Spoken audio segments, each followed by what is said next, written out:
And welcome to episode 12 of Kayfabe is Not Dead.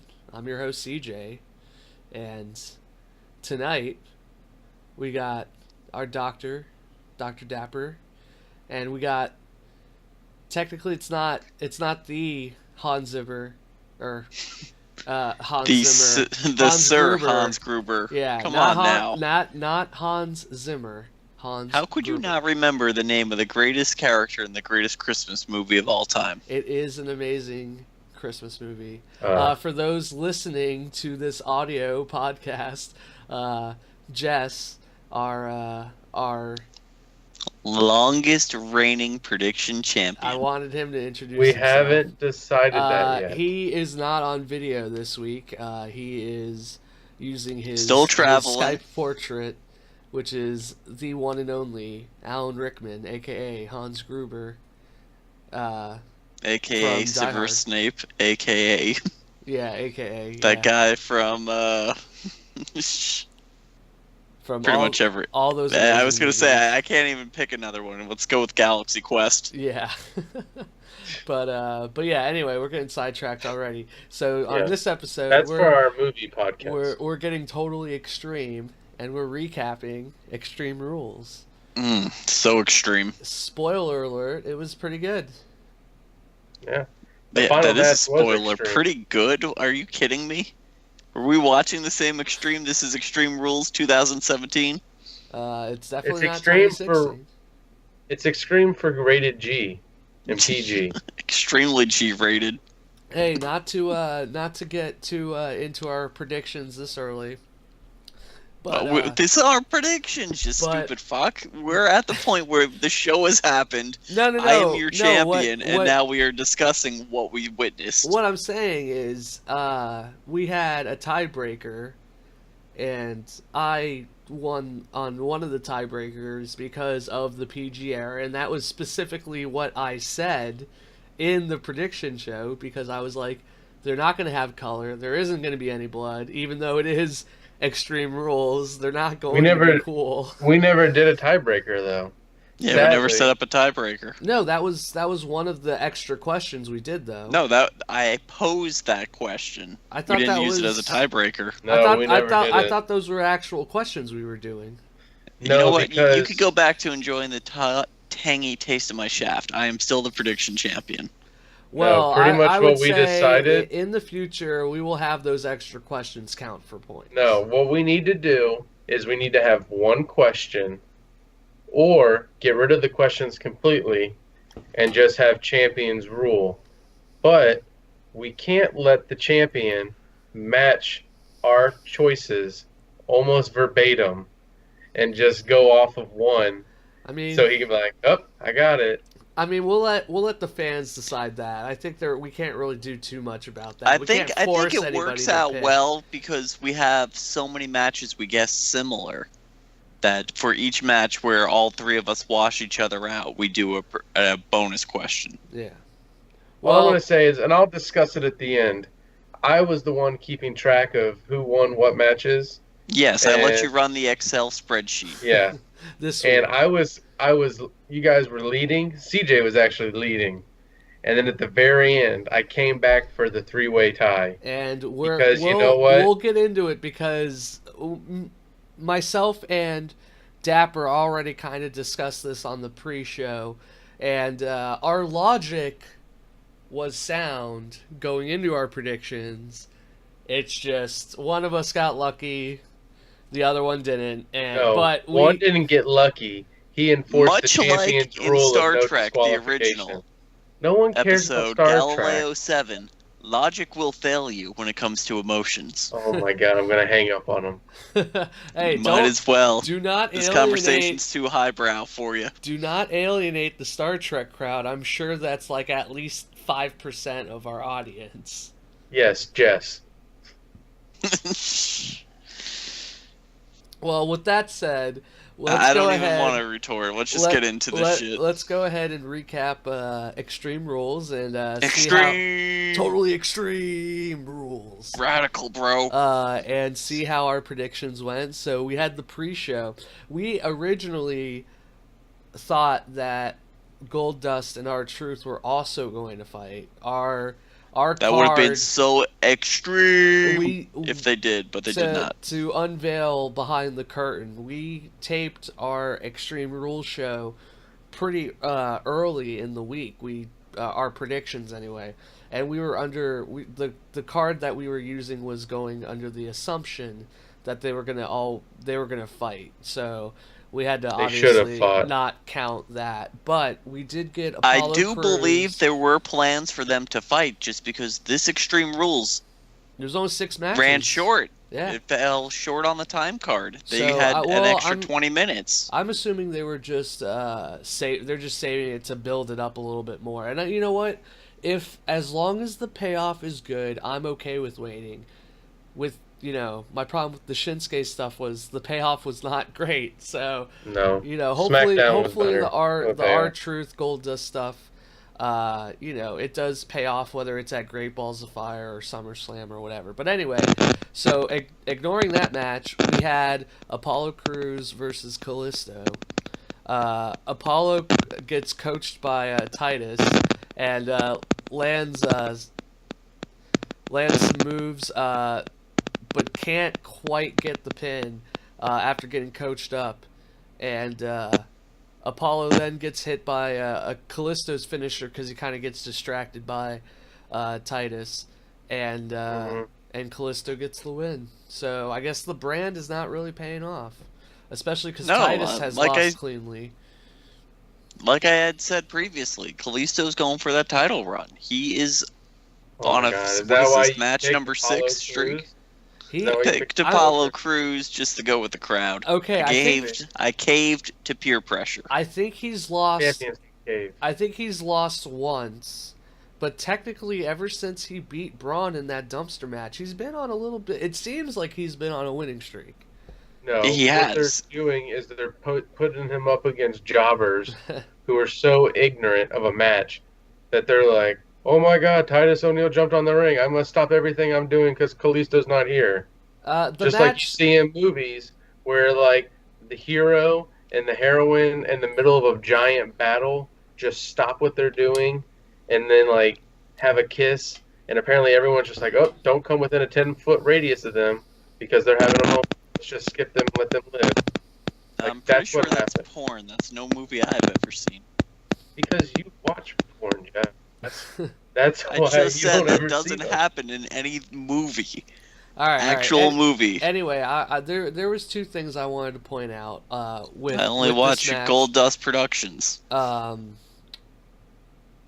you think Kalisto's time would be better served on 205? Yes. And what do you guys think is ultimately going to happen with Apollo and the Titus brand? Are we going to see the Apollo Crews heel turn, or is he going to betray Titus and flip? I'm going to go on a limb. I'm going to go on a limb right now. Put it on the podcast. Kalisto's going to 205, and Apollo Crews is going to be too much of a pussy to turn heel, because God forbid someone turns heel besides The Miz. So you think he's going to flip on Titus? No, I think he's going to continue to do what they're doing. Titus keeps encouraging him to do all the heel stuff. I think he's going to continue to do what he's doing, and eventually Apollo Crews is going to fall in the way of one of Jess's favorites, his icon, his hero, Darren Young. Oh, see, and that's... just ride the bench in the back, eating catering. Oh, I get it. Ride the bench. Uh-huh. Yeah, let me tell you how it's going to be. Darren Young's getting healthy. He's going to come back out, and it's going to become the Darren Young brand, and they are going to go and become the New Day. Wow. No, they're not. No, they're not. You're probably right. Darren Young's never coming back. All my dreams. There's no way they're ever going to put Darren Young on the back of a unicorn riding a rainbow. That's too close. You're the one saying he's backstage riding something. Yeah, riding the bench is a phrase for those who've played sports. I'm sorry, man. You're such a mumbling motherfucker. Nobody can hear you. All right. I think that's all we need to really say when it comes to Apollo Crews and Kalisto. We'll just say this: he was on. Both of them were on the pre-show. They were put where they belong. Yeah. So then, to start the show, we had The Miz versus Dean Ambrose for the Intercontinental title, and this had the totally extreme stipulation to where if Dean got disqualified for any reason, he would lose the title. So he lost having the champion's advantage. And typically, this kind of thing would be reserved for a heel that keeps, DQing himself on purpose. Instead, it's used for a guy that tries not to get DQ'd, even though he's a lunatic. So it was kind of a weird stipulation. But what did you guys think going into this match, and what'd you think of the match? Go ahead, Jess. I was going to say, going into the match, Miz is one of my favorite wrestlers. I was happy to see he was going to be getting the belt back, especially because I feel Ambrose is a nothing champion. He's a guy, he doesn't need the belt. It doesn't make sense for him to have one. You like The Miz? I love The Miz. Yeah. My only complaint is that he doesn't have better T-shirts. Well, that's the ultimate heel move. Can't have having shitty T-shirts, a way hot French wife, and just being an all-around great guy. He should head of the line every WrestleMania, in my opinion. What I don't understand, WWE Shop, this one's a freebie. Why are you're making the Finn Balor leather jacket? Why are you not making the weird Miz hoodie thing that he wears? Because they don't even know how to make it. I was going to say, know what he wears. I don't even know what to describe it. I mean, obviously, for anybody that watches, what are they going to say? Limited edition Miz hoodie jacket rope sweater thing? Yeah, it does look pretty cool. I would never buy one, but I'm sure there are people it does not look cool. All right, it looks like let's get back to what the people want to hear. So I was happy to see The Miz was going to get it. As I predicted, The Miz won it. And, when they first did the brand split, Miz and Dean kind of had a ton of fights on Raw. They came over to SmackDown. They did a handful of fights. It's just something I've seen too much of. It felt like a rerun, to be honest. You're breaking up, man. You're breaking up. We might have to disconnect you, but yeah, sounds like he's in a tunnel where he belongs. Yeah, is Braun Strowman? Are you trying to find Braun Strowman right now? I'm looking for Darren Young, but I'm not having much luck. Yeah. Is that a dark hole? So I got a hot tip. He was on a bench. So yeah, that was the big spoiler. The Miz does go over. I did not like it. I thought the match was pretty good. You didn't like the match, or you didn't like the finish? The match, I didn't like the finish. It's not that I didn't like the finish because I picked Ambrose to go over. What I didn't like, the match itself was okay. I mean, that alone is why you're not the champ. You picked Ambrose to go over? It is. It's the only reason why I'm not the champ, because like most champs, and our fans will know, to be the champ, you got to swing for the fences. You can't just play it safe. What do you mean, play it safe? It's called watching a show and knowing what's coming. You've won because of a technicality. Or a tiebreaker. All right, let's focus on the match itself, guys. Much like The Miz, I strategized and figured out the easiest course to victory. Okay. Anyway, so let's. Like I said, the one thing I did not like is I knew for a fact his wife was going to do something like slap him. I mean, that was pretty obvious. All that was obvious. What I didn't like is how the ref, really, are the refs' IQ double digits, where he's like, Ambrose, you made her do that. You wanted her to do that. I'm like, what the hell are you talking about? That didn't even make sense. That kind of spoiled what was a pretty good match. The ref was being pretty retarded in that moment. Yeah. And for people that missed out on the first match, basically Maurice slaps Dean. But the ref sees the whole thing and throws Maurice out. As Maurice is leaving, she distracts the ref, and this allows Miz to throw Ambrose into the ref. So then the ref's just like, oh, well, Dean, you just ran into me. Obviously, you're trying to do something. Yeah, and I'm just like, and then what makes no sense to me is the ref's walking out, he's like, oh, I'm taking my ball and I'm going home. I'm going to go tell on you, Dean. And then, like, obviously the match has stopped. The ref has left the ring to go disqualify Dean. And Dean kept saying, like, oh, no, don't do it. Please don't. And I'll then give you whatever you want. the Miz And then the sneaks up on Miz, him and hits him with the skull yeah. crushing finale and gets the win. And then the ref's like, oh, my feelings aren't hurt anymore. I'm going to go in there now and count the pin. Are you serious? Yeah. Like, that made almost as much sense as when Sasha Banks tried to do a roll-up on Fox. Yeah, Had 3 shoulders sitting up before they did the pin. I didn't mind the finish as far as what it, in a vacuum, what it was, which was the Miz didn't win by the DQ. He won cleanly with his finisher, which was extreme. So that is the part I liked. What I didn't like was what you're getting at, which was all the refs. I didn't like the refs aren't meant to overact. We don't care about the refs anymore. They're not Earl Hebners. They're not Charles Robinsons. They're not anyone that matters anymore. We don't even know their names. They don't need to be trying to act. Yeah. I did like your theory. The ref should do is a ref bump when the Big Show goes flying off a turnbuckle. I did like your theory, Dap, about what was it? The Eddie Guerrero. He holds the chair and then pretends he gets hit. Yeah. I thought that would be a good move, especially because the Miz is an actor. Like he should have acted something. That's what they looked like they were going to do. You saw the Miz take a chair when the ref's back was turned to go hit Dean. Dean kicks him in the gut, grabs the chair. The Miz drops down on the ground, and you see. And we've lost Jess, but hopefully he calls back. He'll be back. But then you see the refs like, Dean, what are you gonna? Did you hit him? No. Okay, we're gonna let the match continue. That was a perfect opportunity to have the disqualification rule backfire and screw Dean Ambrose over. Mm-hmm. That was perfect opportunity, and they chose not to do that, and they chose to do this one where the ref gets his ass hurt. Yeah. And says, I'm going to disqualify you. Like, it's stupid. It's as extreme as 3 kittens trying to fight in a cardboard box. Besides being wrong on your prediction, do you think Miz being champion is going to be good? Do you think they're going to continue this feud? I think it will, just because he makes it.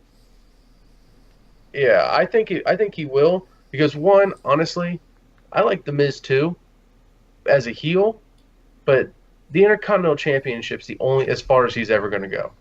I don't think he'll ever become heavyweight champion again, because it's not believable. Miz or Ambrose? Miz. It's not believable putting him up against Roman, Samoa Joe, Brock Lesnar, Braun Strowman. I think if Dolph can pull it off, Miz can. He just has to be. They gotta make him the smart heel that manipulates his way into those situations. But you're right. In normal matches, he shouldn't stand a chance against a Samoa Joe or a Roman Reigns or Seth Rollins. Like, he should get destroyed by those guys. Yes. But do you think? I think as his destiny, it's a good thing. Yes, I think his destiny is to break Chris Jericho's Intercontinental title run of 7 championships. So he'll get. And do you think he'll get double digits? I think he will, because I think this is as big as he's allowed to go. Just because, like I said, he's a heel. You're not going to let someone this heelish win the world title anymore, because they're PG. They don't do it anymore.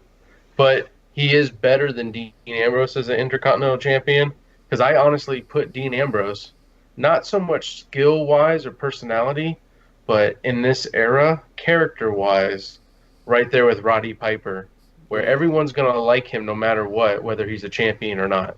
He won't sell any more or any less T-shirts. And I think he's also one of the few guys that could flip heel face, and it shouldn't. He could be the next Steve Austin if they play it right. It wouldn't really hurt his merch sales, I don't think, because I don't think he would ever be a heel that's like legit. No, he would evil. He would be the Steve Austin heel or the Ric Flair heel, where he's a heel because he cheats or does shady things, but you love him anyways. Yeah, like you love him anyways. Like he doesn't worry about winning the belt. He just wants to beat people up. Yeah. But I think it is a good time to have Miz win. Now, what I'm interested in is what they're going to do now. Is this going to continue, and we're going to continue to have a Dean Miz thing because Dean does get a rematch? Yeah. That's the one thing I don't like about the automatic rematch is that like how do you end a I don't. feud? How do you end the feud if they keep What you do is you do exactly what they kind of did with I believe the Bailey one, I think, or someone else, where they did the rematch. Oh, um, Fandango and Tyler Breeze. They instaked their rematch clause and they lost again, and now it's over. Like that's what they need to do. yeah, you gotta. So Like essentially, you're just saying whoever is meant to lose the feud, they have to lose twice, yeah, like two I times in a row. don't do this flip flop crap like they're doing with the women's championship. By the way, when you You have a lost, second, you're done, you're out. by the way, when you have a second, go ahead and try calling Jess. Let's try to get him back on. Um, Yeah. Well, I'm sorry, I just couldn't listen to him anymore. I told you I was gonna hang up on him, yeah, but I'll put him back. He's uh, our I got him. I I got him. stupid. I got him. All right, Welcome back, so Gene. welcome back, Jess. For those of you listening, we lost him for a little bit, and I think he's on. His internet apparently he only pays $5 a month for it. He lives in Yeah, the base. We're assuming it's the basement of his mom's yeah, house, yeah. but that's not confirmed. Jess, are We'll you see if there? he Are you with speaks. us? And he's gone. we'll leave him on there. Hopefully he pipes up, Yeah, but we'll go ahead and continue. I'm excited to see what the Miz does with the belt. I'm glad that the finish wasn't the obvious Dean getting Maurice slap DQ'd. thing. Yeah, like Yeah, that would have been so stupid. Like both these yes. guys are very talented. Let's see them It actually would have been wrestle. better. So It would have been better if they had the Drifter come out, something instead of that. Oh, the ref gets his asshole hurt. well, I'm saying ignore that. I think the big thing is Miz went over clean. Yeah, It but I wasn't a mean, DQ. Whether it was going to be the Drifter or but Maurice or anything but I would else. have preferred. I would have preferred more of a heelish tactic of going over, like having Maurice distract the ref, and then the Miz undercuts Dean and low blows him, or Yeah, spits in his eye, poke him in the eye, something, and get a roll up. Like yeah. that's what I would have expected. Well, then we got Rich Swann and Sasha Banks versus Noam Dar and Alicia Fax. And Match made no sense. Rich Swann and Noam Dar start the match. Dar hugs Fox for the tag. I thought that was pretty funny. And Hmm. Fox and Sasha go back and forth. So because this is WWE and this is one of the rare intergender matches that they do, whenever one of the other partners gets tagged, the other team they automatically have to switch. So there Yes. is no And can I Noam just say Dar this? fighting Sasha, and there's no Alicia Fox fighting Rich Swann. Yeah. Can I just say this? I'm not a fan of 205. I'm not a fan of Alicia Fox or Sasha Banks. To our viewers and our listeners, if you want to watch a true intergender match, YouTube Lucha Underground, where they allow the women to fight the guys It's pretty and kick awesome. ass. Well, Yeah, and I know like New what Japan has you done watch that. that. Yeah, they have. But I mean, you watch those and then you watch this bullshit of a match. Like It's I'm just, pretty sure Asuka's done it. yeah, I'm sure she has. I'm sure she could beat everyone in 205. So and we lost Jess again. Hopefully he calls back. Um, Hopefully. so Fox and Sasha go back and forth. Sasha locks in the bank statement, but Dar is able to pull Fox's leg to the bottom rope and break it up. Fox is able to take control of the match and taunts Swan with some dance moves, which was pretty funny. Um, Yeah. Swan and Dar eventually get tagged in, and they land some cool 205-esque shots on each other. Swan hits Dar with the super kick. but can't make the tag. Nope. Fox and Banks though then just randomly rush into the ring, and they attack each other even though neither of them got tagged, and eventually Yeah, Banks lands the double knees off the top rope onto Dar while Dar was on the outside, and then we get a Phoenix Splash from Rich Swann and Sasha Banks win, and they go over. So I I thought the mean, match was fine. I thought it was what it was. It was a way to get Sasha Banks on a pay-per-view without ever giving her another title run for at least the rest of the year. Well, I say this about the SmackDown roster, but this could easily go the same way for Raw. Uh, every single person on this roster is legit in some way. Are there women in the division on Raw that are not the greatest at promos, or they're not the greatest technically in the ring? Yes. There are men on the roster that are the same way, but what's the number one thing all these people need? They need exposure. So They need a character. You can't build a character without exposure, because Yes, but we can't have we don't see the Sasha. dark matches where Oh. Mojo Riley actually is in a match. We haven't seen Mojo in like 2 months. So Yeah. just as an example. So I have said that there's no reason why they don't have two women's storylines going on at once. Now that doesn't mean No, you necessarily they have should. to have that on. You don't have to have both storylines going on at the same time on every single Raw or every single SmackDown. But there's no reason why you can't have Sasha doing something, against. Alicia Fox. Yeah, well, let's. Yeah, it could be. What It could. What It could they be Alicia. need Yeah. to do. Uh, What they need to do is, because on Raw, this Sasha Banks Alicia Fox feud makes no sense. Apparently, it's been building up on 205, right? uh-huh. It should stay on 205. Just like when Natty and Charlotte fought for the first time, Natty went down to NXT to fight Charlotte for the NXT Championship, Women's Championship. Yeah. Like, this match should have took place on 205. You should have gave Dana Brooks, Mickie James, Alicia Fox, like something. Like, there was no reason Alicia Fox should have ever been back on Raw, because she just popped up out of nowhere and beat Sasha Banks, who's apparently like a 2 or 3 time champion. Like, it made no sense. There was no storyline buildup unless you watched 205. Well, besides the lack of backstory, did you think the match itself was good? I mean, I just thought I never liked intergender matches because it's like, oh, we're intergender. No, you're not. You make the women fight each other and you make the men fight each other.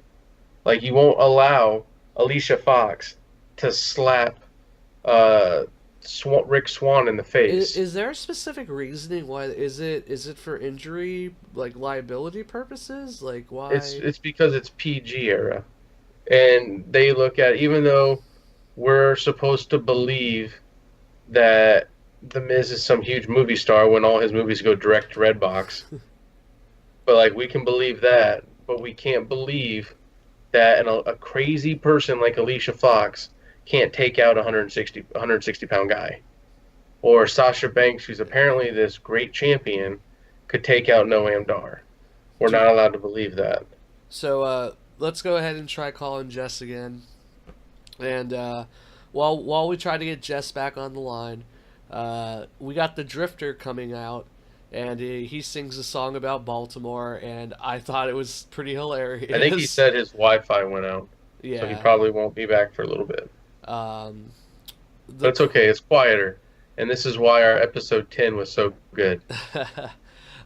so hey, if those of you listening, leave us a comment and let us know, what kind of format you prefer. Do you agree with Dapper? Do you prefer 2 commentaries, a JR and a King? Or do you prefer this BS we got with JBL and 3 other randoms? two jabronis that nobody remembers? Yes. So yeah, the Drifter comes out and he has a perfect formula for getting heat. He just says He does. crap about whatever city that he happens to be Oh in, yeah. and oh my It's god, the crowd was not enjoying that bot oh at yeah. all. And you Uh, know what though? That's what makes me love the Drifter even more because even though everyone says now that oh we got a lot of smart marks out there that are all that know you like talk crap. everything behind the I scenes. don't care who you are. You talk crap about somebody's city, they're gonna boo the shit out That's of what I you. mean. That's what I love because you always have all these fans that are like, Just like oh the we Jinder want this Mahal guy, we stuff. want this guy, and WWE finally gives in to everything they want, and they're like, "Oh, we control this now." But you know what? You have someone come out to Quebec, Canada, and be like, "You guys suck," or Ontario, "You suck," and then they go to Phoenix, Arizona, and say, "You guys suck," or like go to Cleveland, and you when LeBron was there, and he's like, "You suck, LeBron sucks." Everyone goes up in arms because Yeah, no matter how much they think they can run the show they're so simple-minded that they can easily get it flipped. yeah. Just So like this week on Raw, when we so saw everyone's like, "You deserve it, Miz," and he's like, "That would mean so much more if you didn't say it to every other J Bro that's won a belt." we're strictly talking about Extreme Rules, so I know, but it needs to so be. the Drifter gets like 3 minutes to talk shit about Baltimore, and then Yeah, we just continue on to our next match, and which was it was Bailey versus Alexa Bliss in the kendo stick on a pole match, and this was straight WCW all the way. yeah, it was WCW in all the wrong ways, is how I would phrase Yes, it. stupid shit on a Uh, pole match is what it should have been called. Yeah, it was not that. Spoiler alert, it was not that great. No, once again, it was extreme as three kittens playing with the yarn ball. uh, That's how extreme it was. yeah, so Bliss starts the beatdown early. Bailey's able to grab uh, the kendo stick and toss it to the canvas, but both women stumble to the outside. So Bailey actually technically grabs the weapon first. Yeah. Uh, Bailey But then does. she's left it open so many times. Like when Alexa Bliss was trying to crawl back into the ring to get it, Bailey just rolls through her side, completely rolls over the kendo stick, leaving it into the ring to Yeah. knock her out again. I'm like, this is why, Bailey, you don't deserve to be champion. Well, There's a Bailey. rule, Well, and you yeah. don't follow it. Which is what? What's the rule? The rule is kendo stick on a pole match. The one rule: get the kendo stick and beat your opponent with it. Don't grab the kendo stick and then And randomly then now forget about decide it. you have a conscience when you're like, oh, please, Kurt, let me go extreme. I feel Well, like giving paper cuts. you know what? I actually gave it a little bit of thought. If you can still do that with a match, whether it's a kendo stick or a chair or tables or whatever, you can make it a weapon. And they did this with the Bray Wyatt John Cena match feud they had a little while ago that I saw on the network, where the heel or the face gets the weapon but doesn't use it, and like the heel Because they're can. trying to stay face. Yeah, and that's what I It's mean. Like stupid. you can either do it where the heel is trying to tempt the face to the dark side, or what they should have done with Bailey. Okay, you know what? She's faster than Bliss. She's able to get the stick, but she doesn't want to use it. Then why the fuck does she not just throw it into the crowd? What they should Get have rid done, of it. If you're not going to use it, then don't just leave it for Bliss to whack you with. Because if you're not going to use yeah, it, she's no, it's obviously going stupid. to. What I would have liked to have seen is one of two things. Either A, both of them have Bailey grabbing the stick, but they should have had either Bailey grab it and be like, I'm going to hit you, and Alexa Bliss grovel and be like, doing the Ric Flair, no, don't hurt me, don't hurt me, don't hurt me. And Yeah, then she's like, no, I'm not going to win this way. Throw the stick out of the ring that's what on I the mean. Like, get opposite rid side of of the it. ring Yeah. and then beat her down. Don't just leave Or it in the center of the ring for have, anybody to grab. yeah, or have Alexa Bliss pull a Mick Foley kind of thing where it's like, come on, Bailey, you won't hit me. You don't have the guts. Yeah. And then just have her get so angry, she's like, you know what? I'm not going to beat you with this kendo stick. I'm going to beat you with my bare hands, and I'm going to take pleasure in it. Like, do something like that to where she doesn't go completely heel with a kendo stick, or like that she enjoys it, because nowadays, God forbid a face does something bad to get even. Like an And they're, anti-hero-esque. yeah, like, Yeah. God forbid someone becomes Deadpool. Yeah. Well, you would never have a Stone Cold in the PG era. Just everybody needs to remember that. Yeah. So I did like the end of the match. Say what you will about the setup, but once Bliss does get the kendo stick, she cowers, and then she's able to hit Bailey with the spear, and then gets control of the kendo stick and just beats the ever living crap out of Bailey. Yeah. And that's And what she should do. She's a heel. but she doesn't end it there. She throws Bailey head first into the kendo stick.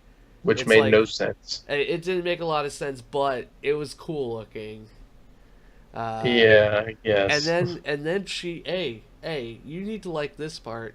Apparently they're using the DDT as Bliss's finisher because they're making the DDT strong. That's what puts Bailey away, and you get Yes. the 1, 2, 3. So Nothing makes the DDT look stronger than a 5 foot nothing, 120-pound girl. she's the champ. She's got the bling, Like, man. like out of everyone who's done the DDT, I mean, Dolph Ziggler has an amazing DDT, So you and don't you allow Alexa you Bliss to don't go. so you don't like Bliss's? I thought her DDT actually looked It's pretty good.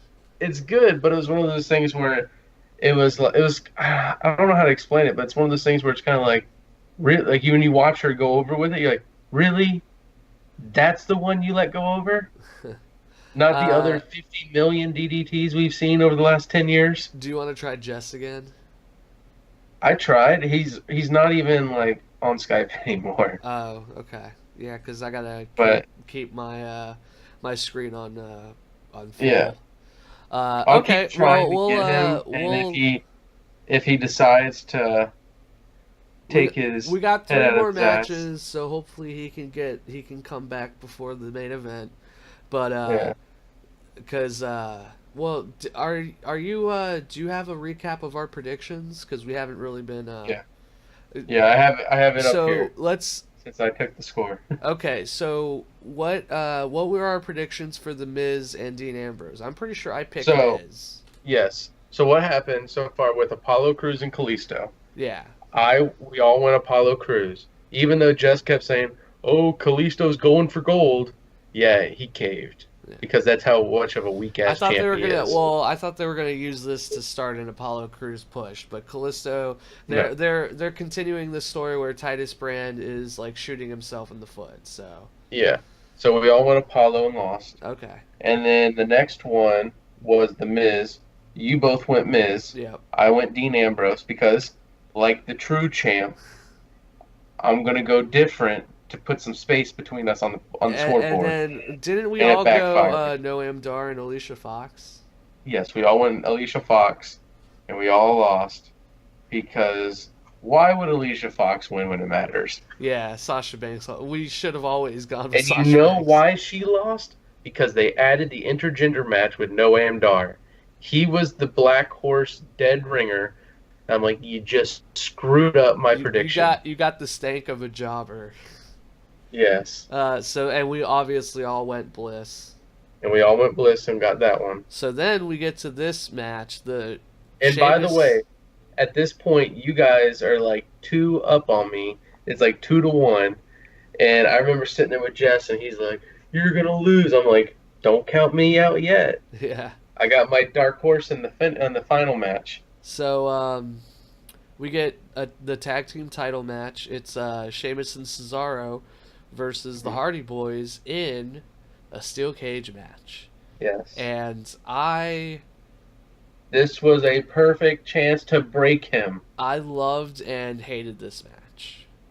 I hated the finish.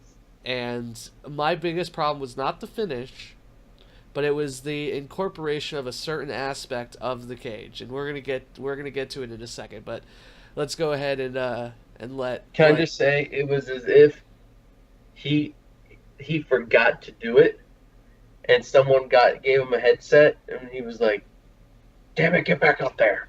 Yeah, Like that's what you it didn't felt do your like. high spot yet. So Sheamus and Cesaro tried to escape right away, which was actually pretty hilarious. Like, Yes, hasn't it was every single genius. why hasn't every single wrestler ever tried to do that? Because if the ultimate stipulation is to escape, which the What? commentary team made it abundantly clear like 50 billion times, the only way to win was not by pinfall or submission, but Yes. you have to escape either through What the door I don't or understand. through the going over. It's not a hell of a Yes. cell. There's no ceiling. You can actually climb over. What I don't understand, and my wife, who is not even a wrestling fan, was watching the pay-per-view with us, and she brought it up within the first 5 seconds as Sheamus and Cesaro started to climb. She's like, "Wait, all they have to do is touch the ground, right?" Well, yeah, that's all I have to do. Why don't the Hardy Boys just walk out the front door while they're trying to climb the cage? We're getting there. And I'm like- Let's get. Well, we're getting there. We're getting there.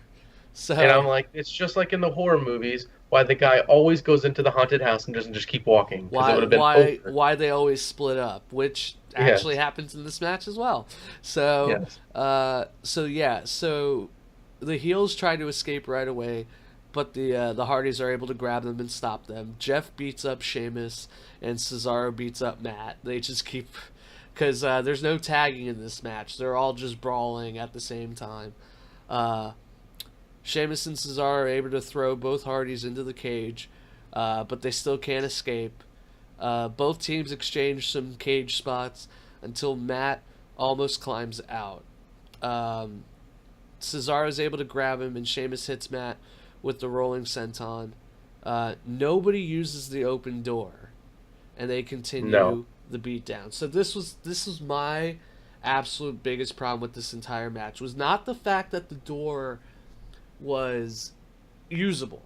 That's not my big issue with the door, because you can use the door in these matches and it's okay. Yes. They didn't lock it. The door was literally wide open from Yes, the I very hated it. start of the match, and it was a glaring red flag. Like, why doesn't, whether it's the heels, you can have the heels do the heel move, which is going through the door, or you can have the Hardys barely escape and immediately run through because they're quicker. Why they don't put a lock around it like they used to back in the day? Yeah. What I stupid. think they need to do is they either need to chain it up again and continue to use the door, or just weld the damn thing shut. And Yes. and that means you have to climb out. You can't. That's the only way you can escape. Or you can make it a pinfall. That's fine. But anyway, that was about halfway through the match where it's just super obvious that this door is just going to remain like flopping open with a slight breeze. So that kind of broke, pardon the pun, broke my suspension of disbelief. Yes. But the rest of the match was good, and that's why I wanted to kind of recap it. What I don't like is I don't like how they climb up so fast. You saw how fast Cesaro climbed that fence. Well, he could literally he climbed it like a spider monkey. It was like two grabs for him. It's like, an Olympic runner like Usain Bolt. I'm probably mispronouncing his name, but he Running to first base. His strides, he has like 3 feet strides. Yeah. So Cesaro with his strength, he takes like 2, and he's tall, so 2 grabs and he's already halfway up. Yeah. But what I didn't like about it is after he climbed up like a spider monkey in a tree, he just lets his leg dangle. They all do it. And I understand the point You gotta of be it. dramatic. I understand the point of it. But do something to where it's like you look down like, oh shit, that's a far way to drop.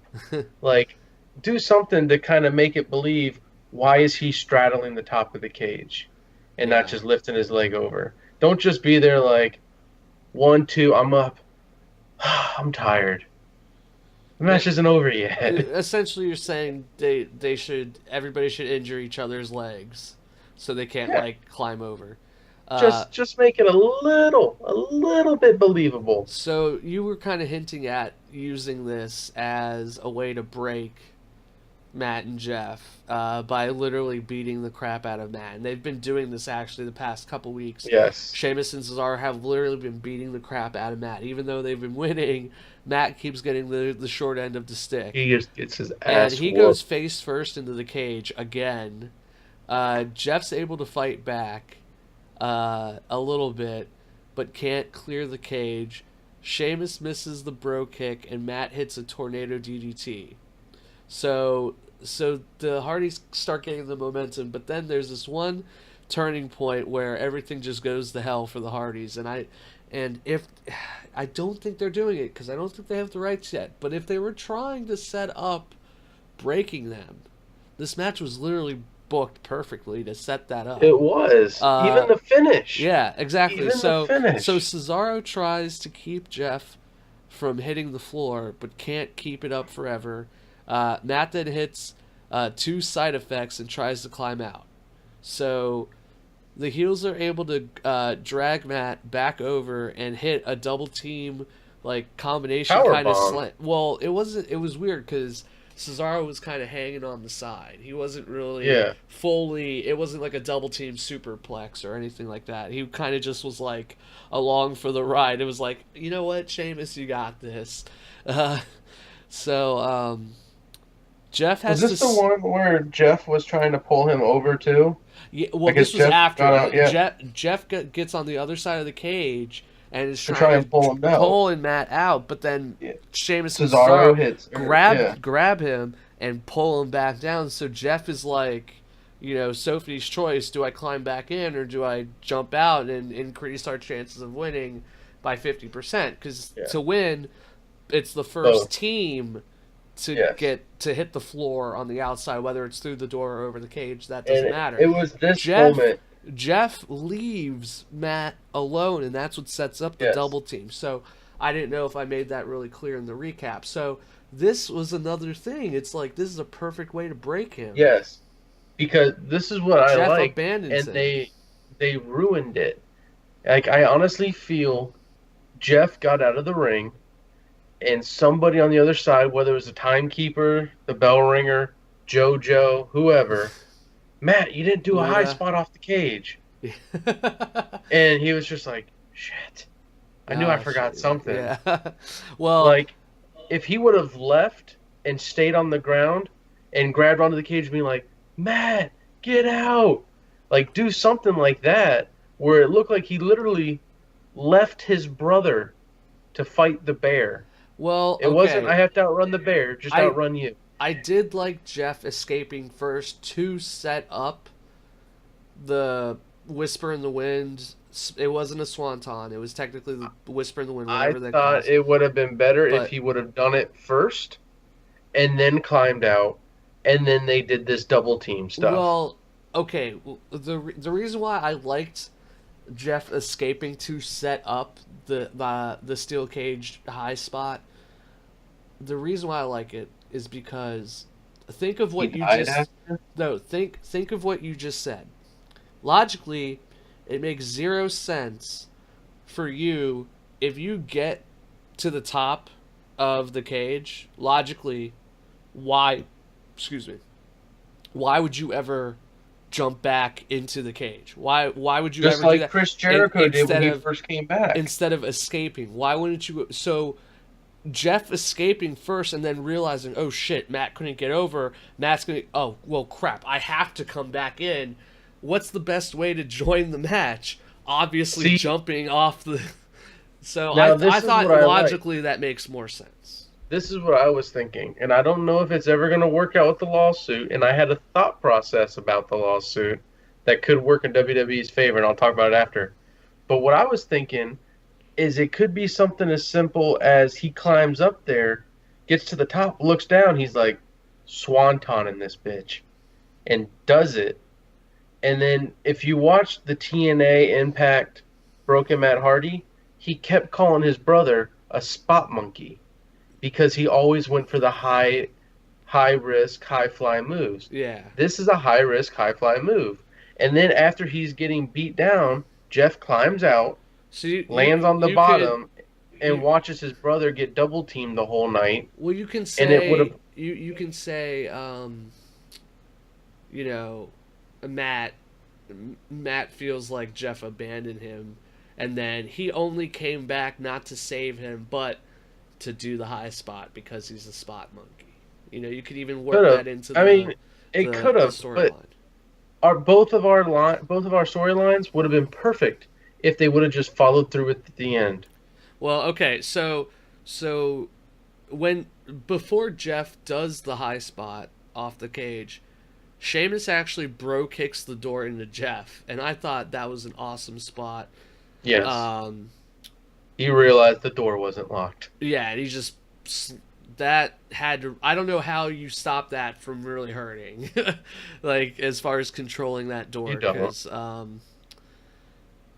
anyway, Matt stops him from leaving though. So after Sheamus kicks the door open, he's like, "Oh, the door happens to be open, even though it's been open this whole time. Technically, I'm gonna try to leave." But Matt grabs him and stops him.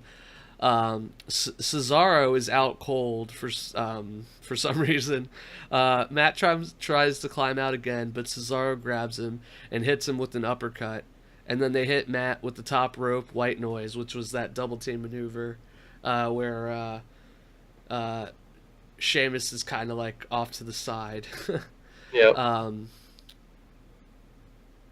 Jeff takes off his shirt and then climbs the rope. You know he's serious when he takes his shirt off. And then he does the whisper in the wind off the top rope, and then he basically dies. Like he lands and he dies. Matt tries to drag Jeff's corpse out of the door, but Sheamus and Cesaro have somehow recovered, and they start climbing out. So you get this whole race. It's literally a race. Mm-hmm. Cesaro and Sheamus are actually able to climb out first, though, and the way the camera's panned, you can see Matt dragging him out, but in the background, not the foreground, the background, you can see Sheamus and Cesaro letting go of the cage and dropping down right as Jeff is getting dragged out. So the timing of that spot was great. I loved the finish simply because Sheamus and Cesaro are your new tag team champions, and I can keep going. Hey, hey, hey, Sheamus and Cesaro.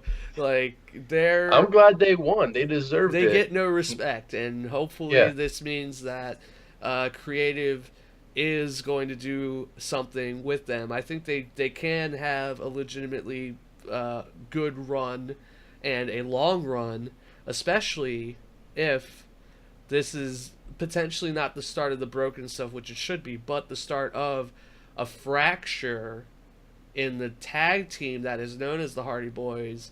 And I think we're going to see them either take a break or permanently split the tag team into two solo acts. Now, for one, I think I'm of the majority opinion here that think that they should hold that off until they get the broken stuff. You shouldn't split these guys up until you can do, unless you're going to be introducing like the background broken stuff at the very beginning of this split, and you're not going to jump right into it like head first, fine. But if they're just going to be Matt and Jeff like it was in the early 2000s, where Matt is just a mid-carder and he's not doing anything, and Jeff's the one getting the mega push, I think that's going to be frustrating.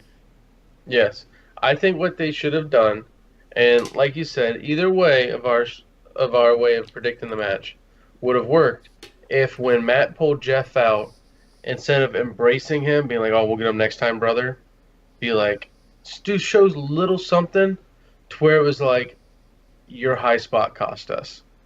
Like, not break the team up. I don't think they'll ever break them up again, for the sole fact it didn't work last time they did it. Well, I mean, when they had brother versus brother in WD, everyone hated it. Well, they always loved the Hardys. When they do the Jeff run where he actually won the heavyweight title, Yeah, but I Wasn't don't he think. technically split from Matt? Like, I mean, maybe Yeah, not they split split as them. in like they were against each other, but split as in like they are not a tag team. They are not wrestling Yeah, with each other. they split them up. But what happened is It wasn't antagonistic though. they gave him a brother versus brother feud because it was one of those same like the broken Hardy gimmick. It was brother, you're too selfish and want to be a spot monkey that you're costing us. I hate you. And nobody liked in WWE when they did the brother versus brother thing. What I think they should do is they should allow Matt to continue to get his ass whooped and then finally break him to where they do a tag team of Broken Matt Hardy and Brother Nero and let them dominate. Because I don't think they should ever split them up. They should make them come together as the broken gimmick. But what I was thinking is if the lawsuit never goes through, who's to say Jeff can't be the broken Jeff Hardy? Who's to say you can't flip it? That would be interesting for sure. The Drifter wasn't the first guy to come out with the guitar and sing for 3 minutes. True. Honky Tonk Man did it. Yeah, of course. And then The Rock. And But Jeff Jarrett at least had the guitar with him. Yes. But I mean, who's to say you can't flip it? I mean, I don't think if they do the broken stuff, I don't think they'll ever do that. I mean, Matt is the broken universe. He's the creative one behind everything. If Matt's like the behind the scenes, like walking Jeff through how to do everything, then I think that could work. But Jeff's always just he is the spot monkey. Like he's not like super cerebral or Nope. Excuse me. He's the Swanton dive. Yeah, he's the. That's all he is. And that's the why. twist of fate, Swanton but dive. you know what? That is not to besmirch him. That it does not have to be a negative. Like he does his job very well, and there's a reason why. Yeah. From the two brothers, he's the one that has an actual heavyweight title reign. Well, they both do, I think. Matt has I think one? they. I think Matt's I think only they won had like the IC or the hardcore or the US belt. I'll have to look into it, but I think they both had at least at once. Anyway, But what I'm saying though is Jeff's the And he did it. charismatic one though. Everybody, Jeff Yes. will always be over.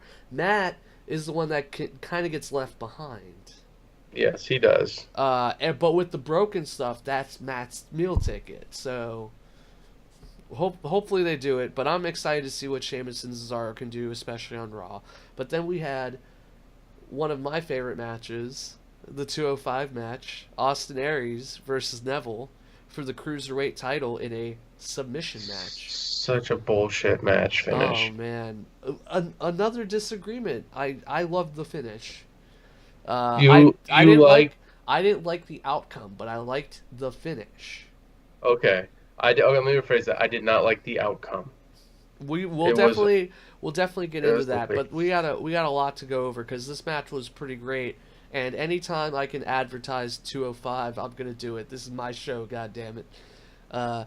So Aries starts the match out well and goes for the standing guillotine. So right off the bat, he's already trying to make Neville tap. Neville looks all pissed off and frustrated. Aries almost locks in the last chancery, but decides to throw Neville into the barricade a few times instead.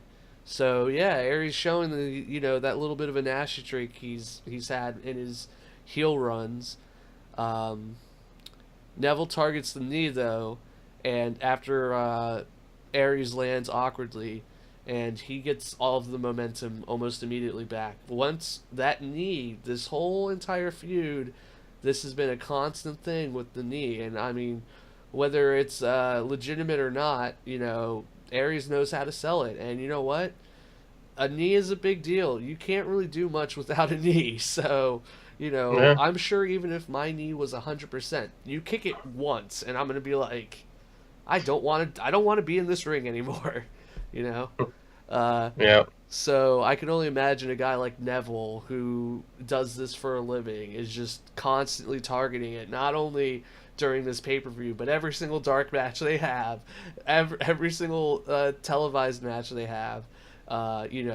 potentially like 3 or 4 times a week that he's just wailing on that thing. So he takes the match completely over. Um, he actually lands a great drop kick to the lower leg that causes Aries to hit the canvas awkwardly and potentially injure his shoulder or his arm. The commentary Mhm. team pointed it out, but they couldn't really figure out exactly what it was. They hypothesized that it was a stinger. I don't know if you wanted Yeah. to comment on that at all, Doctor. I mean, a stinger is pretty much you Like get hit right. his arm. Yeah. Do you know which spot I'm talking about? His arm kind of Yeah. like goes numb. It looked. I don't want to say it went numb, but he basically wasn't moving it at all for like a Yeah. I minute. mean that would happen. I mean, pretty much all it is just you overstretch the trap, and it compresses on the brachial plexus, so your nerves in your neck, and it makes your arm go numb And you for a just little like bit. can't do anything with it. But it Yeah, like goes away. you got it in like you probably got it in football when you tackled somebody wrong and Hmm. your head went off to the side and you pushed your shoulder pad down and you got a stinger or a Yeah, burner. because he while he's on the outside, and the commentary team's breaking it down, and Neville's taunting everybody, being a heel. uh, Aries like not only does he look dead, but he's just like I can't move my arm. I even noticed the ref come over and say something. Hmm. But then like they kept the match going, so obviously it wasn't They should a have tear. like Um, but yeah, so Neville keeps targeting the arm and the knee. So now he has a bad arm and knee, uh, until Aries locks in a figure four. So once again, Aries showing off his versatility with his. It's not quite 1,000 rest holds, but it's he's had like 3 so far.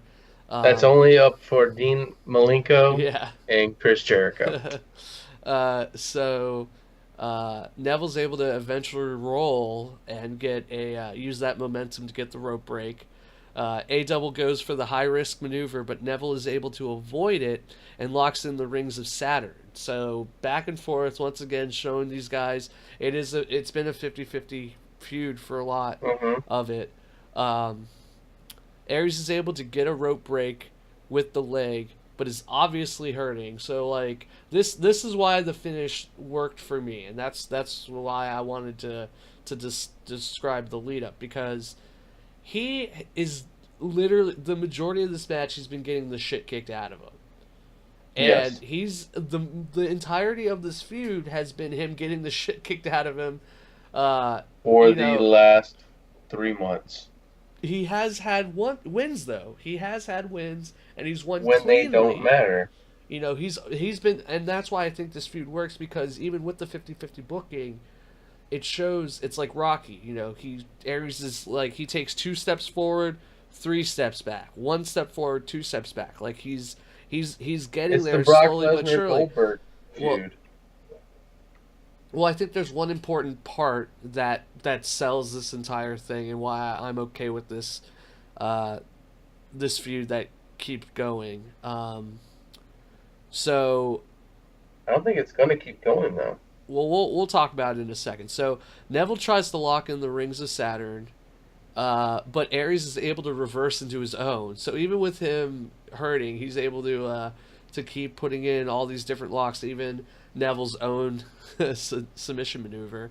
Um, Neville breaks out of it and lands a super kick. Aries fights his way out of a superplex and even locks in the standing guillotine from the top rope. That was pretty Hmm. cool. I'm surprised Neville just didn't like dive bomb into the canvas. But after the referee breaks it up, Aries lands the sunset flip power bomb and then locks in the last chancery. And this is when I thought the match was going to end. I thought Aries was going to go over, because I mean that Yeah, power bomb looked pretty clean. Um, Neville somehow drags them out of the ring, and Aries is able to lock it in again, but it doesn't count when Neville taps. And this is the exact reason why I think this works, because we see Neville tap again to Aries. It just didn't happen to count because it was Yep. outside. And this wasn't a Falls Count Anywhere match, and maybe that's going to be the 50-50 last. booking. Maybe that's going to be the last stipulation match that they're going to have, where it's going to actually be an Extreme Rules match where they have weapons and they can literally. It's going to be like that street fight that Tozawa and D. Brian Kendrick had, but So Neville actually taps, but because they're outside, it doesn't count. Aries tries to drag Neville back into the ring, but this was great selling by Neville. Neville basically plays possum. He's basically like dead. Like he just loses like all the bones in his body. Yes. And Aries like just can't drag him into the ring until he counters because he gets dragged to the top of the rope, and Aries just gets frustrated and hits a discus 5-arm. But instead of going down, Neville is just like kind of like wobbly Street Fighter style. But he's able to duck out of the way, out of a suicide dive. Yes. And this pretty much seals Aries' fate, because Neville's able to basically take Aries' corpse, puts him right under the top rope, and Neville hits the red arrow and then locks in the Rings of Saturn, and Aries is forced to almost immediately tap. Now, I understand why some people didn't like this, A, because Aries still hasn't gone over in a pay-per-view, and B, I saw that some people had particular gumption, not with the fact that Aries lost, but the fact that he tapped automatically. Yes. I thought that was okay because I thought they did a really good job selling how much damage Aries had occurred, and he literally took a red arrow, which has been a legitimate finishing move, to his back, and then he gets hit with the Rings of Saturn, which is a direct back flexor. I'm sure I'm not using the proper term. I mean, Dapper, if you want to explain what kind of damage that could legitimately do, having that kind of compression from the red arrow from probably, what, a 30-foot drop because he's jumping? I mean, he probably hits like 20 something. Yeah, so he hits like a 20-foot cannonball essentially right on this guy's back, and then starts putting him in a weird hold that is just destroying his arm that's already been suffering a stinger of some kind, and his back. So I mean, it definitely. I'll give you this. I'm not so mad that how Aries lost, because I'm not a fan of, and we'll get to it in the main event without any spoilers, but I'm not a fan, and they've been doing it lately, of faces not tapping and trying to make faces pass out. You will never be Steve Austin versus Bret Hart. I mean, that probably wasn't the first one, but that's like the immediate one everybody thinks of. Yeah. You will never recreate that event where the baby face never says I quit and passes out in a pool of blood. Well, it has to make sense for the character, I think. Yeah. And so I'm okay with Aries tapping because, like you said, the Rings of Saturn affects the neck, the back, and the arm. And that's, I mean, I'm not lying when I say that, correct? Yeah. You're right. You're right. And, I mean, you had the red arrow on the back, neck pain and arm pain because of the stinger and burner. Plus his knee getting all messed up at the beginning of the match. Like, it's about he has to tap or something's going to break. It's just like Ronda Rousey putting in the armbar on Misha Tate and her not tapping. You don't tap, I'm snapping your arm. Yeah. Like, you got to tap. Yeah. And so that makes perfect sense why he tapped. What I don't like is how they build Austin Aries up to be this amazing indie guy. And when the push comes to shove and the match matters most, he never wins. Well, and I have no idea where they're going to push him next. Well, and I wanted to discuss that briefly. So, I wanted to do some fantasy booking and discuss this. What will it take for Aries to become champ? Can he beat? Is it kind of one of these situations where WWE's booking it to where Aries can literally beat everybody else on 205? TJP doesn't stand a chance.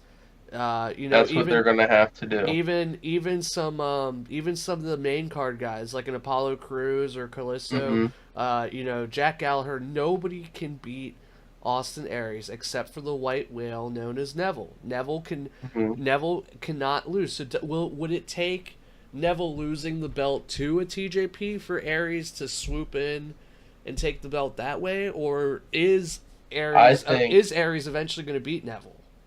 I think what they need to do now this is just me thinking logically. Aries needs to start back at the bottom. He needs to go after Noam Dar, Rick Swanson or whatever. Build up some momentum. He needs to fight all those guys for months. He's got to level up. Have programs with those guys, 2-month programs, and then I mean, obviously, the next feud is going to be Neville and TJP. Well, I think, but you can't let TJP win. I think if you let Aries, even if you cool this rivalry down and do what you're saying, which I don't mind. I think that actually makes a lot of sense. This rivalry is so good. You can it would not take any kind of build for this to immediately be red hot again as far as the interest. So if you took the time between now and SummerSlam and had Aries beat a bunch of guys I wouldn't even do it that soon. I would say you hold it off till next WrestleMania. Oh, I don't think they're going to wait that long. I think they should. I think they should SummerSlam or Survivor Series. Austin Aries is by that time. I'm pretty sure. I'm not going to bet anything quite yet, but I wouldn't put it past them at one of those, one of the last of the top pay-per-views, whether it's SummerSlam or Survivor Series. Austin Aries will go over Neville. Now, does that mean he's going to win the belt? I would imagine so, but I think you need to have Austin Aries start from the bottom, work his way up through programs with a lot of guys. Let Neville be the champ of all champs. The king of the cruiserweights, as he says. The king of the cruiserweights. And then what I want to see is Austin Scottish. Aries just beating everyone. And then, I mean, don't put him against TJP if you're going to have TJP win the championship belt from Neville. Don't let him fight immediately win it back. Yeah, don't have him fight TJP just so TJP beats Neville. Because that makes no sense. Why was I able to beat a guy who beats a guy I can't win against? But I say go to next WrestleMania, and then it just be something where Austin Aries is like, I have beaten everybody. I'm coming for the belt. And then Neville just comes to him and says, you've beaten everyone but me. Yeah. And that's why I'm the champ. Do something, and then have him have this huge win over Neville on the grandest stage of them all. And it will be a huge It'll be a pop. year from when that rivalry kind of started, too. Yeah. Do you want to go ahead and try Jess one more time before we talk about the main event? I've tried him 3 times. He's not responding to texts. Come on. I know you two aren't seeing eye to eye, but be the bigger man. Yeah. I'll be the true champ, and I will try and call him in one more time. He doesn't respond to texts. He's butthurt on this one. Oh, so let's recap what our predictions were. Okay, so we all said Aries. Did we all say Aries? Yes, because it was the most logical reason. Yeah. But we all said Aries, and I think now is when we were. You guys had three apiece, and I had 2. Yeah. All right. So then we get our fatal 5-way match. Mm-hmm. And I didn't initially realize that meant weapons were okay. I just thought, okay, they're gonna have 5 people. But so not to get too ahead of ourselves, weapons were totally cool. They actually were going to do an extreme, Mhm. and so we get Now, well, let me start it off with who our picks were. so CJ, you we need picked Bray to Wyatt. tell everybody who was actually in the match. So we had Roman Reigns Okay. versus Seth Rollins versus Finn Balor versus Samoa Joe versus Bray Wyatt in this fatal 5-way match, and it was first pinfall wins. It's not an Yes. elimination type of match. No. It's triple threat rules. The first person to win wins the Last whole man thing, standing with the pin. and the winner of this match gets the face.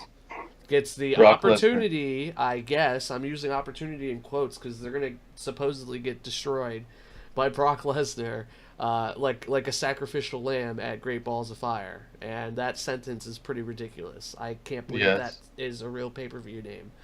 Oh Uh, yeah, and now they're showing on Raw and SmackDown the imaging of it, and it's a pair of balls on fire. I think they changed it, but yeah, it was that for a little while. Anyway, so yeah, so Hodap, who were our picks? So you had Bray Wyatt, I had Samoa Joe, Jess had Finn Balor. Now, Now, the I reason would why I believe I would Jess is a paper champion Well, I would is recommend because everybody he went Finn. listen. I think everybody should listen to our predictions episode 11, especially that that was the last prediction we did, so it's towards the end of the episode. But we'll go. We're not going to touch on all the details of our logic as far as picking who we picked, but we'll give some summations. But go ahead. What were you saying about just being a I paper was champ, just even though he saying can't defend himself? he can't defend himself. You know why? Because another reason why he's a paper champ is he can't afford Wi-Fi. That's why he's the paper champ. The So library turned off their internet. So But just to give a summation, why did you pick I who picked you picked? I picked Samoa Joe for the sole reason you have the Hand of Destruction going up against the Beast. Heel versus face. The guy from TNA, Ring of Honor, Pro Wrestling Guerrilla, the Destroyer, going up against the Beast. Yeah, I It mean it makes a lot of sense. See, I had a similar. I think me and you had very similar logic, and we kind of talked about it at the pre-show, but um, it doesn't make sense for any of the faces, whether it's Roman, no. Seth, And it sure as or hell does Finn. not make sense why Finn, the It big push to get crushed by yeah, Brock. just to get. Now I don't think the match against the winner of this match, which we'll get to, people, I promise. uh I don't You think don't that's think they're going over? I don't no, obviously Brock's gonna win, but I don't think it's gonna be a squash match. I think it's gonna be a 10 to 15 minute match. Yes. And so it wouldn't necessarily be a squash, but any of those faces, they lose a lot of momentum, even if it Yes. isn't a squash, to losing. So we both kind of had that thought process of whether it is Bray or Samoa Joe. Can't really just Mhm. end on Samoa. Um, if it was one of them and they lose to Brock, that doesn't really hurt them. They're heels. Everybody loves them anyway. They'll just keep doing whatever they do. Uh, I thought it was going to be Bray because he's kind of been like manipulating everybody, Yes. and And as we saw in the match, he manipulated Samoa Joe until yeah, Samoa Joe had enough of it. and he's done a lot of damage to all of the different The participants in the faces. various Yeah. well, and to Joe, he's hit him with a couple Sister Abigails at Yeah, various because he points. uses and abuses them and Yeah, so that leaves was them to kind of my dry. thought process of picking Joe instead, or I'm picking Bray instead of Joe, and then uh, Jess's logic was essentially what everybody else's logic was going into this, which was Finn's back to reclaim his title. Finn is back. He never lost the title, so he's probably the one that deserves it first. And Mhm. also, and this is most important, he is the most over guy in the company right now. Oh, yes. By Yes. far. He is absolutely the top babyface on Raw. So Oh, yeah. he has tons of momentum right now. So it does make a lot of sense just from those basic But narrow out variables to decide that, okay, going into the match, he's obviously the favorite. But it makes sense in a long program. that's what's And going to not happen. there's a Is reason. Bray going to fight Brock? Absolutely. Yes. But it's not going to be right now. Yes. There's a reason why Hulk Hogan did not fight Andre the Giant within the first year. Yeah. You can't build a huge baby face and then have him to get destroyed right off the bat. This Now, has to be down the line. I mean, if they ever do it. I think we've talked about it briefly on a different episode, but the rumor, and obviously these things can change, suspensions, injuries. Just like Goldust R-Truth match on the pre-show. Yeah, obviously these things can change, but the supposed WrestleMania match for the title is going to be Roman Reigns and Brock. And Brock is still going to be the champ come next WrestleMania in 2018. Now, he just has to win 3 matches and he's there. With the kind of pop that Finn is getting right now, if this keeps up and Raw is smart, and I'm just, maybe it's a little personal because I'm not a big Reigns fan, but the way Finn is over, if they decide to have either 2 or 3 fights, and kind of like the Austin Aries Neville stuff, Finn loses the first time against Brock, like at SummerSlam. He loses the first time. If he loses one, he's got to come back as the Demon. No, exactly. The second time he comes back as the Demon, he still loses. But then at WrestleMania, he comes out as the Demon, and at WrestleMania, Demon Mania, he finally beats Brock.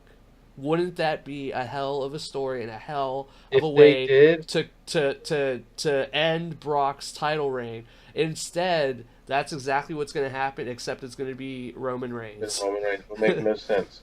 If they make Roman Reigns the guy that beats Brock, who beat the streak, and beat the guy who had the streak, then you've made him unstoppable. But what I would like to see, if they ever did, I like your thought process, but what I want to see is I want to see Finn go against Brock once as Finn, lose, go as the Demon, lose, and be like, I am holding back. I'm not going to let the Demon out of his cage completely. And then come WrestleMania, if he says no holds bar, the Demon's out, and just have him do like Kane in the Big Red Machine. Corporate Kane versus Demon Kane. Where Corporate Kane can get his ass whooped, Demon Kane's untouchable. Yeah. If they did something similar to that, where Finn Balor as the Demon Unleashed just wrecks Brock Lesnar, and then he comes back Monday after WrestleMania with the belt, and then be like, oh my god, the Demon's amazing. And then he just says, Renee, I can't let the Demon out of the cage again. Just something stupid like that. Yeah. Like, it would go over so big. And what we're talking about is exactly what the problem is having Brock as champ, because this storyline, you could have this storyline and also have Brock versus Seth, Brock versus Bray, Brock versus Joe, Brock versus to beat Brock Lesnar, Brock versus Reigns. That actually should be a good fight. Yes, the only way you can beat Brock is just like the Undertaker did. You're not gonna have to. You can't play fair. You gotta undercut him. You gotta you have to submit him. I don't know how you submit an Olympic level wrestler, but he wasn't Olympic. He was collegiate wrestler and a UFC fighter. Yeah, but that was Kurt Angle. Yeah, sorry. And Chad Gable. But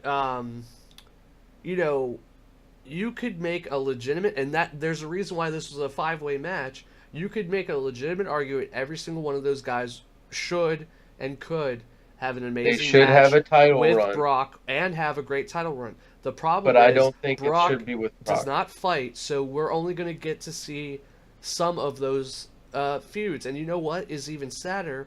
We're going to get one of these. They're going to just keep rotating guys out, because not only is he going to probably squash every single one except for the WrestleMania match when he loses, but we're not going to see any epic trilogies. It's going to be one guy after another. So Yeah, it's Finn gonna be is one going to guy. get one chance, and he's going to probably lose.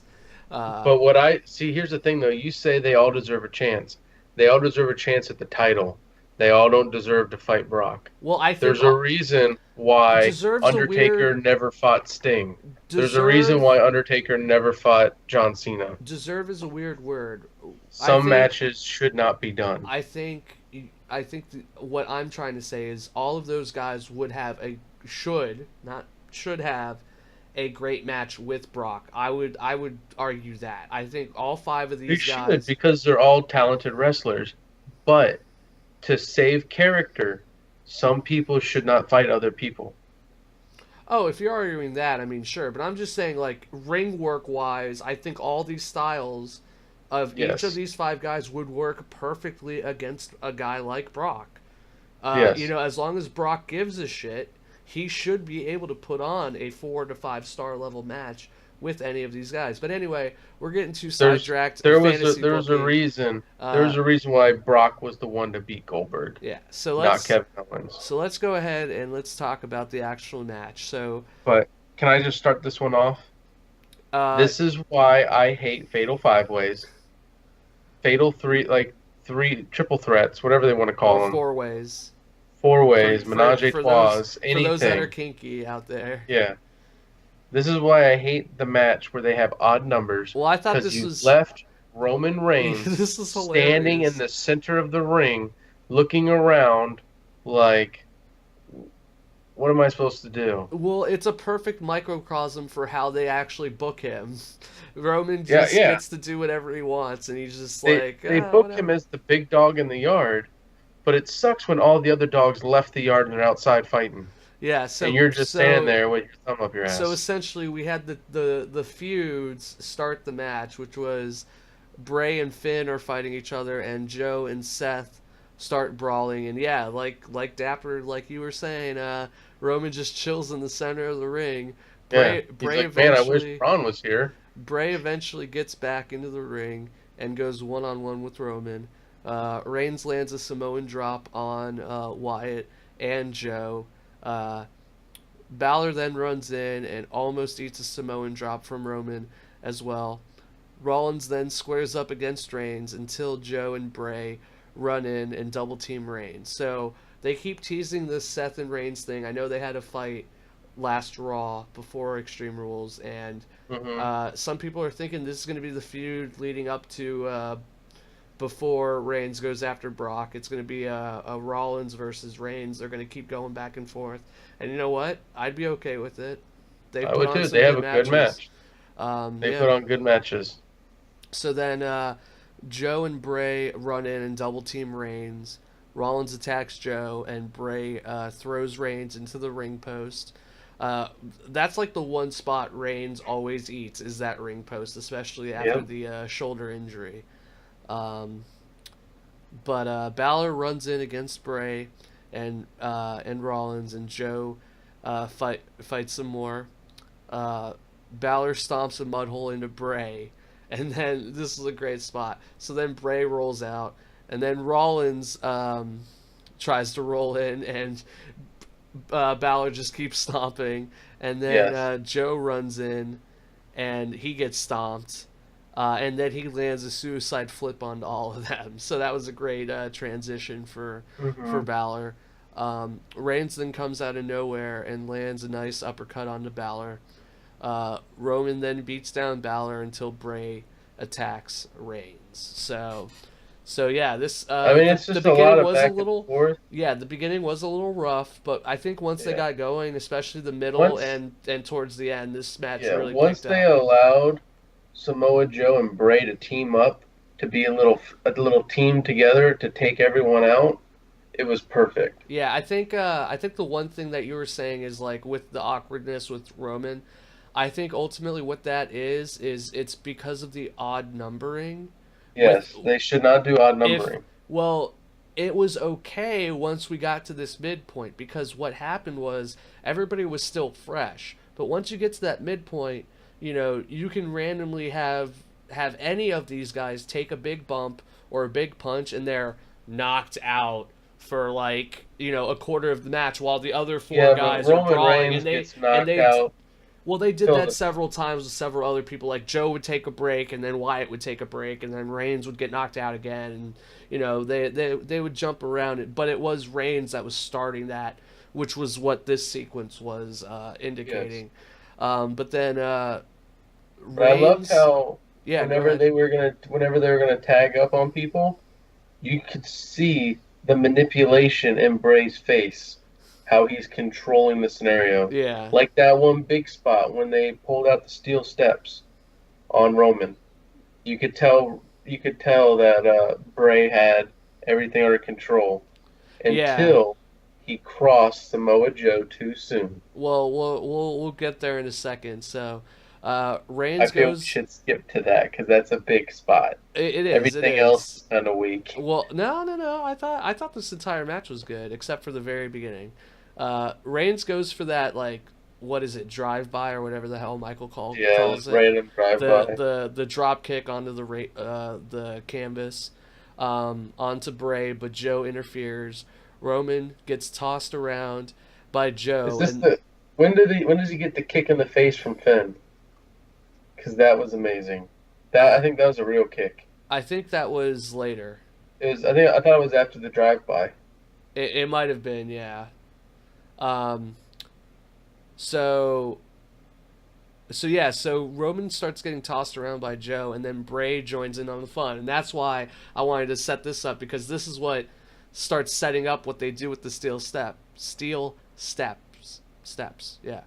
uh, Literal. so they start taking turns beating up Roman.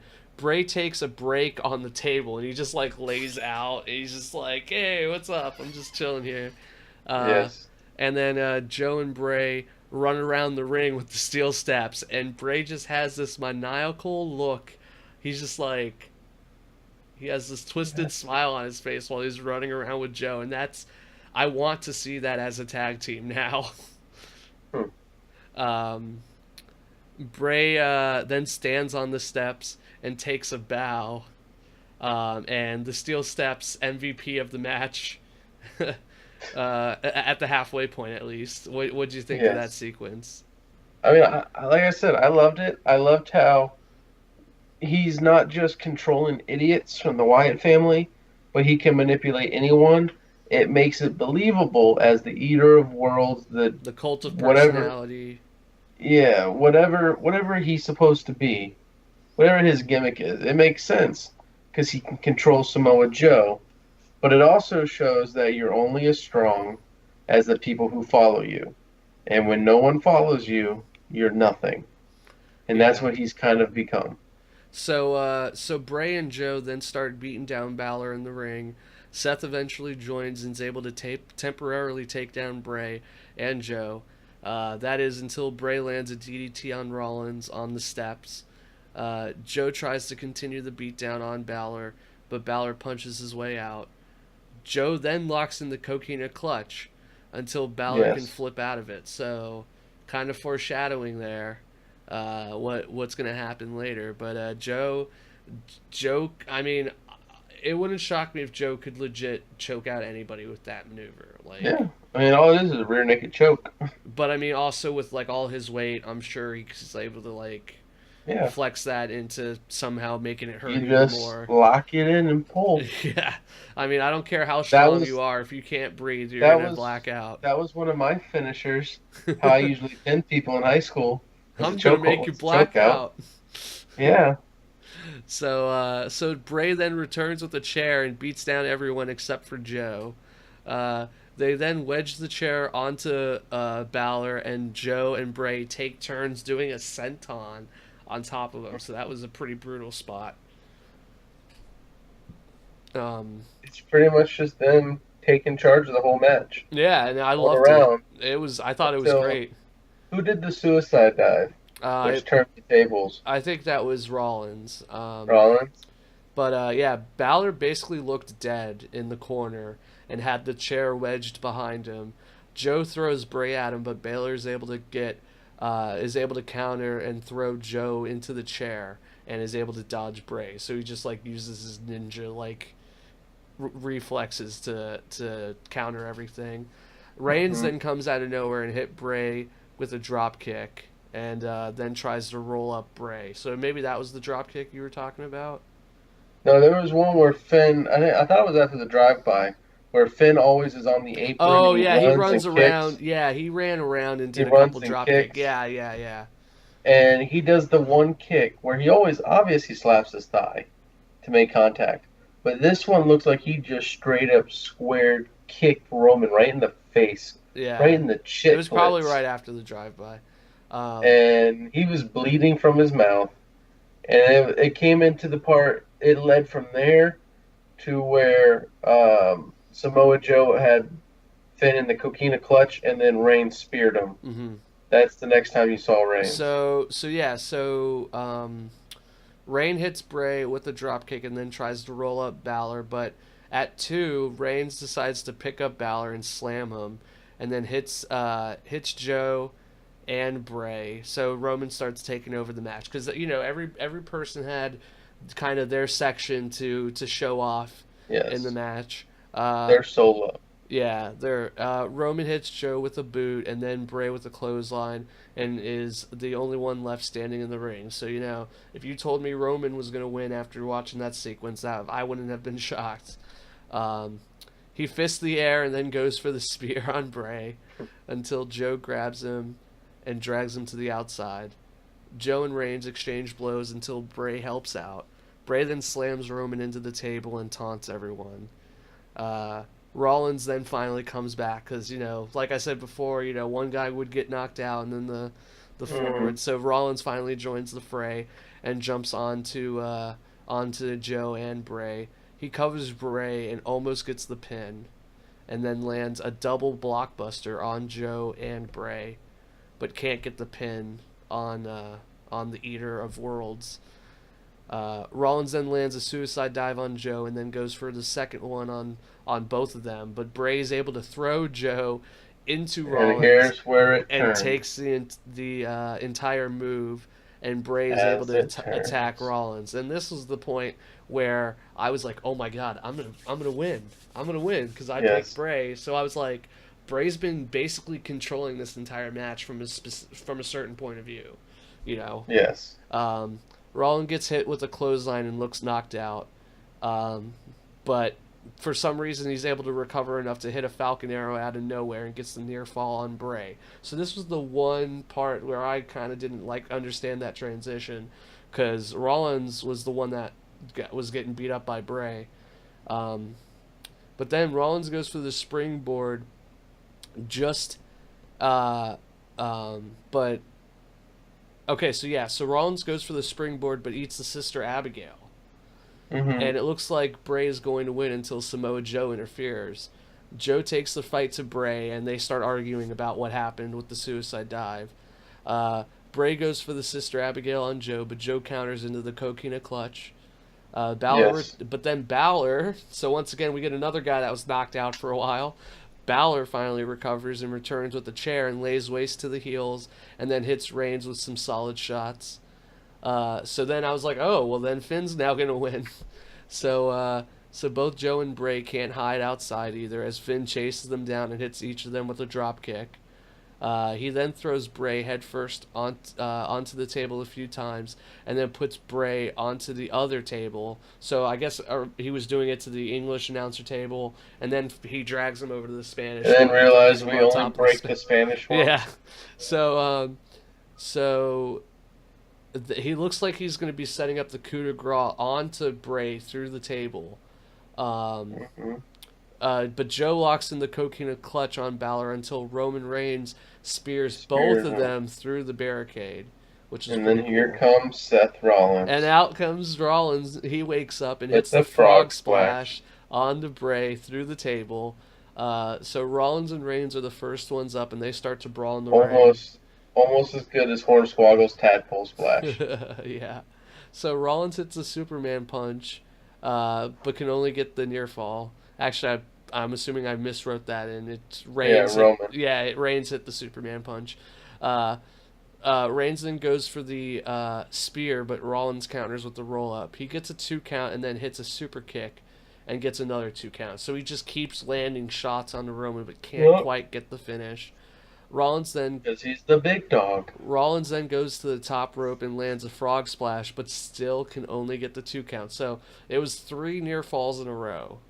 So Yes. so apparently Reigns is a monster that can't go down. Nope. Seth then goes for the Phoenix Splash, but lands on his feet because Rollins, I guess, started to get up. Or I'm sorry, Reigns started to get Roman. up. Yeah. Bray returns and goes for the Sister Abigail on Rollins, but Reigns wakes up and Bray's forced to let go. He then goes for the finish on Reigns, but Reigns breaks free and hits a spear. Rollins then goes for the running knee on Reigns, but Reigns dodges. So it was just a bunch of countering back and forth. Yeah. Rollins does land a kick and then throws Reigns into the corner for a buckle bomb, but Roman is able to use that momentum enough to hit the Superman punch. Honestly, I think that buckle bomb should kill most people. Like, I don't know It how. should. It killed Sting. Yeah, I don't know how Reigns is able to stand up, but he's Superman. He's the new John Cena. So, Yeah, he's the new Cesaro. but Finn Balor comes back into the ring and eats a Superman punch, and then he goes for the spear on Balor, but Balor is able to counter with the sling blade, and then he hits the coup de grace and goes for the pin. So at that time, obviously, everybody in their mother Everyone's thought like, that, Finn's going. yeah, And this is the moment when I stood up at Jess's house, and he's like, yes, Finn's going to win. I'm like, no. Where's my boy Joe at? What's the timer at? We still got a couple minutes. Joe comes from behind and locks in the Coke King Yes. clutch on Balor. Yes. Balor blacks out, and the ref is forced to ring the Yes. bell. Yes. Joe the true is the winner, first one to take on the Brock Beast, Lesnar. Brock Lesnar. Yes. And it's going to be perfect. I It's thought going to be amazing. this match was great. Honestly, I don't know if it it'll was necessarily. the highlight of the pay-per-view. I don't know if it'll necessarily be one of the best matches of the year, but if it's in the top 10, that wouldn't shock me. I loved Now, how the they only- actually used weapons. That was actually Yes. great. It was the most extreme part of Extreme Rules. Yeah, which was not very extreme. And you know what? We need to replay the video, just like I had an argument last time about this DQ mess for the tiebreaker. I keep getting screwed on these tiebreakers because That's I why I'm specifically said there was going to be no color. You said, I think, 1, and Jess said 2. Yeah. So I should have gotten an Yeah. extra point. Oh, Yeah, by the I way, do actually. yeah, I do remember, for and I those think you should win. for those that are forgetting who we picked, Dapper was able to tie by With the Samoa Joe. with Samoa Joe as the pick, and with Bray, I obviously didn't get a point, and with Jess picking Finn, he didn't get a point. And then we had a couple tiebreaker questions. Do you remember what the second one was? I thought the only tiebreaker question Was the blood? was the blood, because last time I think I said in the last predictions that we can't have more than one tiebreaker because that's how you got screwed last time. Mm-hmm. Because you won a tiebreaker question, Jess won a tiebreaker question, and somehow Jess got the belt. Yeah, I mean, with This time, I think we need to go look at the replay. We're going to go to the Jumbotron and look at the replay. Because I think, CJ, you might have won. I mean, we'll And double our check. champ's not here to defend it. Yeah, we'll have to get So I'm Jess's. counting now. 1, 2. We'll get on our next show that Jess is on. Hopefully, it's our Raw recap. But we'll have to get his 5-minute review of Extreme Rules, since he's obviously having technical difficulties, and we can definitely discuss what we're gonna do as far as who technically is the champ. I think I would rather have the Ginger have the reign than Jess go down as the longest reigning champ. We'll find out. The life of the podcast is still early, so we'll see. But with that, I think that pretty much sums up our thoughts on Extreme Rules. If I had to give it a grade, I'd give it a solid B. I think the Alexa Bliss match kind of killed the momentum, and the stuff with the cage kind of left a bad I taste think in my mouth. But the I matches, think most of the the matches were pre-show was bad. I think the girls' match was lackluster. I'm pumped for the Money in the Bank match with the girls. I'm thinking that's going to be good because we have girls that are qualified to wrestle. No offense to Bailey or Alexa Bliss, but it's not believable. Alexa Bliss is great as a heel. I've gone down saying she's the best heel we have on either brand. Actually, all three brands, including NXT. She's the best heel by far. But she's just not believable being 110 pounds, 5 foot nothing, soaking wet. to be this powerhouse that's going to take on everyone. Yeah. Fair and clean. It's Well, not going to work. so what would you grade it if you had to give it a I would letter or I a would number? give it a B if the girls match was somebody else besides Bailey. It would have been, and they never did the Apollo Crews match. See, I would like to And they, see. I would like to see if Bliss had a legitimate reason to use the kendo, because she's beaten Bailey clean. Well, not yeah, necessarily clean, but she's beaten Bailey enough times. She doesn't really need a kendo stick. if they did a Nia. kendo stick on a pole match with Nia Jax, Yep. it would have been good. Because Bliss, you could argue Bliss absolutely needs that kendo stick to. Yes. She can't suplex Yes. Nia. She I'm probably not- can she even get her down low enough No. to do the DDT? No. But She would anyway, have we're to we're getting kind on of we're getting on another one of our famous Yeah. tangents. We'll go ahead and end this episode here, and definitely give us a comment, a like, subscribe, whatever the hell you feel like. Hit us up on email or in the comments. We're getting that Facebook tuned up and ready to rock, and we should be on Twitter eventually whenever I feel like making it. Uh, but yeah, that was our thoughts on Extreme Rules, and check us out next episode for our Raw recap. We might do both Raw and SmackDown, but we'll figure that out. If you got suggestions, definitely let us know. Yep. But And maybe when our champ decides to show up, you can witness us strip him of the title yeah, we'll and give we'll it see. to and let CJ have his title run. All right, have a good night. Bye.